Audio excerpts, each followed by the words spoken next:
ሰላም ጤና ይስጥልኝ እንዴት ናችሁ የተከበራችሁ የሾላ ሚዲያ ቤተሰቦች ከዚህ በፊት በሰራነው የጥቆማ መረጃችን በአሁኑ እሁድ ቅዳሜ ማለትም ሚያዝያ 11 ወይንም እንደ ፈረንጆቹ አቆጣጠር ኤፕሪል 19 2025 በአሜሪካ ታላቅ የትራምፕ ተቃውሞ ሰልፍ እንደሚካሄድ የጥቆማ መረጃ ሰጣናችሁ ነበር። ይህም ቀን ደርሶ ትናንት ቅዳሜ ሚያዝያ 11 2017 ዓ.ም በአሜሪካ 51 የተባለው መሬት አንቀጥቅጥ ሰልፍ ተካሂዷል ተብሏል። እናም በቅዳሜ ዕለት ሚያዝያ 11 2017 ዓ.ም ትራምፕን በመቃወም የተካሄደው ሰልፍ ምን ይመስላል? ለምን 51 የሚል ስያሜ ተሰጠ? እንዲሁም ሰልፈኞቹ የያዙት ወይንም ያስተላለፉት መልእክት ምን ነበር የሚለውን እናስዳምጣችኋለን። ቻናሉ ለብዙዎች ተደራሽ እንዲሆን እንዲሁም መረጃ ስንጭን ለእናንተ መረጃ እንዲደርስ ዘንድ ሰብስክራይብ፣ ላይክ እና ኮሜንት እንድታደርጉ በማሳሰብ ወደ መረጃው እንለፍ።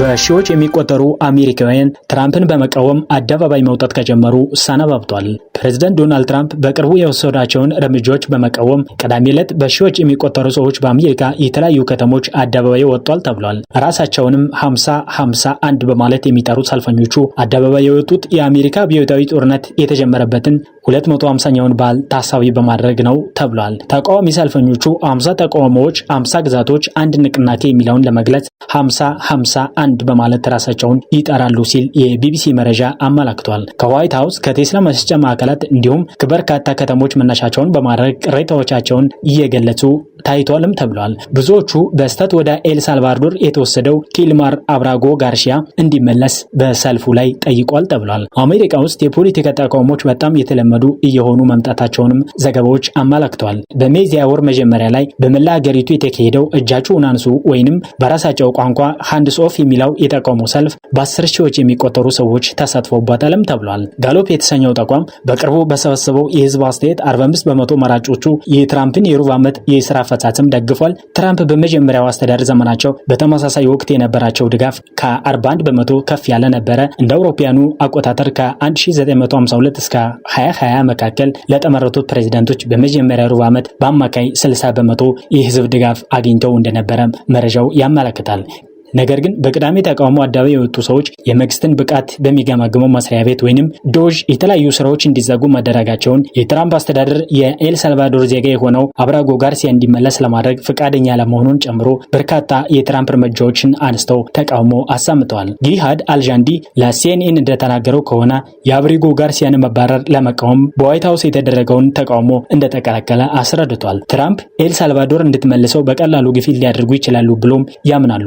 ምንም እንኳ የቅዳሜው ተቃውሞ በአጠቃላይ ሰላማዊ ነበር ቢባልም የዲሞክራቱ ተወካይ ሱብራማኒያም አንድ ሰው የትራምፕ ምስል በመያዝ እና በህዝቡ መካከል በማለፍ ቁጣ ለመቀስቀስ ሞክሯል ሲሉ በገጻቸው ኤክስ ላይ ቪዲዮ ለጥፈዋል። ብዙ ሰልፈኞች አገሪቱ በእንግሊዝ አገዛዝ ላይ ያቀጣጠለችውን አብዮት የጀመረችበትን መግለጫ የሆነውን ንጉስ አያስፈልግም የሚል ምልክት ይዞ እንደነበረም ተገልጿል። በማሳቹሴትስ ደግሞ የሌክሲንግተን እና ኮንኮርድ ጦርነቶችን እና የታዋቂው የፖል ሪቨር የፈረስ ግልቢያን በማስታወስ በተከበረበት ወቅትም ተመሳሳይ መልክቶች ተላልፈዋል። ቅዳሜ ዕለት በቦስተንም የ51 ሰላማዊ ሰልፍ ተካሂዷል። ከትዳር አጋሩ ከልጁና ከልጅ ልጆቹ ጋር ለተቃውሞ አደባባይ የወጣው ቶማስ ባስፎርድ ለአሶሼትድ ፕሬስ እንደተናገረው ይህ በአሜሪካ ውስጥ ለነጻነት በጣም አደገኛ ጊዜ ነው ብሏል። ሰዎች የዚችን ሀገር አመጣጥና አንዳንድ ጊዜ ለነጻነት መታገል እንዳለብን እንዲያውቁ እፈልጋለሁም ብሏል። በተለይም በኢኮኖሚው ረገድ የትራምፕ ተወዳጅነት እያሽቆለቆለ ይመስላል። በጥር ወር ስልጣን ሲረከቡ የነበራቸው ተቀባይነት 47% ነበር ሲል ጋሎፕ ተናግሯል። በቅርቡ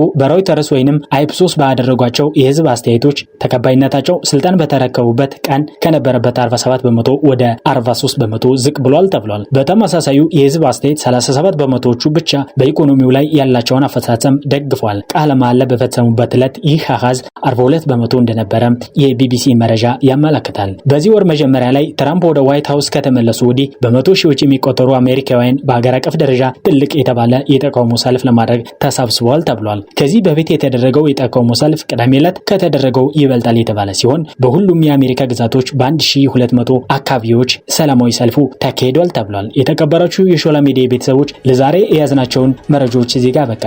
ስለምትከታተሉን እናመሰግናችኋለን። ሰብስክራይብ፣ ላይክ፣ ኮሜንት እንድታደርጉ በማሳሰብ እዚሁ ሰናበታለሁ። ሰላም ሁኑ።